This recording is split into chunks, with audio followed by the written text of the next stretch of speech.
ఎంత ధైర్యము, ఎక్కడికి వచ్చింది ఆ ధైర్యము ఏంటి? ఆయన అన్నాడు, మీరు యెరూషలేములో ఉండండి,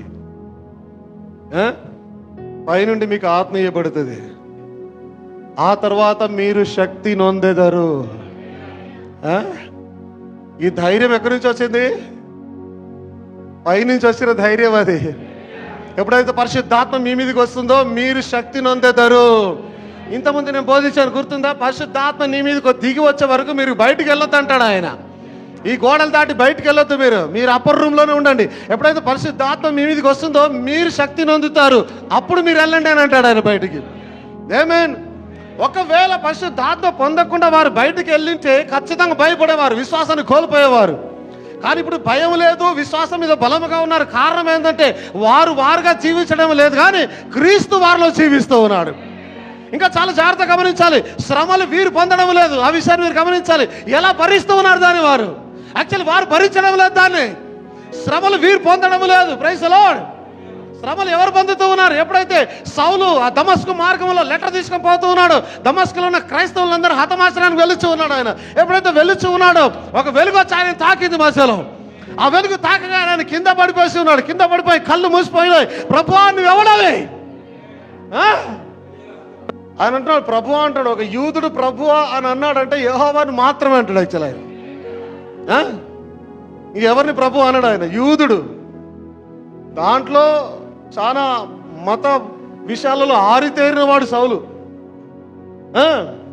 గొప్ప గమాలియల్ దగ్గర ట్రైనింగ్ తీసుకున్నవాడు ఆయన. గమాలియల్ అంటే చాలా పేరు ప్రఖ్యాతులు కలిగినటువంటి వ్యక్తి, టీచర్. అలాంటి వ్యక్తి ప్రభువా నీవెవడవని అంటూ ఉన్నాడు.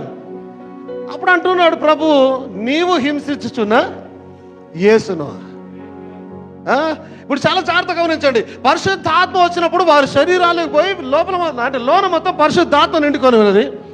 ఎప్పుడైతే బర్తలోమై శరీరాన్ని వారు తొలుస్తూ ఉన్నారో ఆయన యాక్చువల్లీ ఏం ఫీల్ అవ్వడం లేదు, ఎందుకంటే క్రీస్తులో ఉన్నాడు కాబట్టి. ఇప్పుడు నీవు హింసించుచున్న యేసునంటే యేసు శరీరాన్ని వలుస్తూ ఉన్నారు వారు. యాక్చువల్లీ మీకు మరలా ఇంకో ఉదాహరణ చెప్తారు. ఎప్పుడైతే పేతురు అక్కడి నుంచి బయటికి వెళ్ళిపోతున్నాడో ఒక ఆయన ఎదురు వస్తూ ఉన్నాడు. ఆయన యేసుక్రీస్తు వారు ఎదురు వస్తూ ఉన్నారు అన్నాడు. ఆయన చూసి ప్రభా ఎక్కడికి వెళ్తున్నారంటే మరలా సిలువ వేయబడానికి వెలుస్తూ ఉన్నారు అన్నాడు ఆయన. ఇప్పుడు పేతురుని సిలువ వేసినప్పుడు ఎవరు సిలువ వేయబడ్డారు? యాక్చువల్లీ పేతురుని సిలువ వేసినప్పుడు యేసుక్రీస్తు మరలా సిలువ వేయబడ్డాడు. ఆమేన్. అందుకే మీరు పాపములు చేసినప్పుడు క్రీస్తును మరలా సిలువ వేస్తూనే ఉన్నారు. అంటే ఏంటి? మన స్థానాన్ని ఆయన ఇంకా తీసుకుంటూనే ఉన్నాడు. యాక్చువల్లీ ఆ శ్రమల కాలంలో కూడా ప్రతి ఒక్కరి స్థానాన్ని తీసుకుంటూ ఉన్నాడు. చర్మాన్ని వలిచినప్పుడు కూడా వారి స్థానాన్ని తీసుకుని ఉన్నాడు. నిప్పుల్లో వారి స్థానాన్ని తీసుకొని ఉన్నాడు. ఫ్రై చేసినప్పుడు వారి స్థానాన్ని తీసుకొని ఉన్నాడు. యెషయాని రంపాలతో కోస్తూ ఉన్నప్పుడు ఆయన స్థానాన్ని తీసుకున్నాడు. ఆయన అక్కడ ప్రైజ్ ది లార్డ్. క్రీస్తు వారి స్థానాల్లో ఉన్నాడు కాబట్టి ఆ ధైర్యంతో వారు భరించగలుగుతున్నారు. నొప్పిని ఏ నొప్పి ఏమి చేయలేకపోతా ఉన్నది, ఎందుకంటే క్రీస్తు వారిలో ఉన్నాడు కాబట్టి. నీవు హింసించుచున్నా ఆమేన్.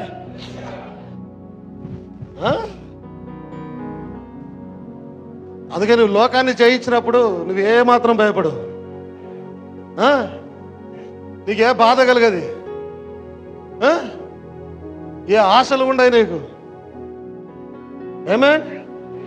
లోకానికి నీవు చచ్చినప్పుడు, నీకు లోకం చచ్చినప్పుడు నీకు ఏ ఆశలు ఉండవు, ఏ బాధ ఉండదు. అయ్యో పలానా వారు పలానా డ్రెస్సింగ్తో ఎంజాయ్ చేస్తున్నారు, నీకు ఆ బాధ ఉండదు. ఎందుకు తెలుసా? నీలో క్రీస్తు ఉన్నాడు కాబట్టి.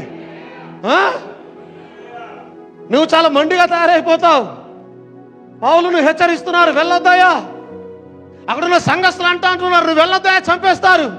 అగపు వచ్చి అగపు కూడా నడుముకు కచ్చుకొని ఇదిగో ఈ విధంగా నువ్వు చంపబోతున్నారు, నువ్వు వెళ్ళొద్దాయా అని అందరు కలిసి ఏడుస్తున్నప్పుడు మీరు దుఃఖపడి నన్ను ఎలా బాధ పెట్టేశారు మీరు. Let me go, I will die for Christ అంటూ ఉన్నాడు ఆయన. క్రీస్తు కొరకు ప్రాణం పెట్టడానికి వెళ్ళిస్తూ ఉన్నాడు అంటూ ఉన్నాడు ఆయన. నన్ను బాధ పెట్టొద్దని అంటూ ఉన్నాడు. Praise the Lord. నీవు లోకానికి చచ్చినప్పుడు కూడా అదే మొండితనంతో ఉంటావు నీవు.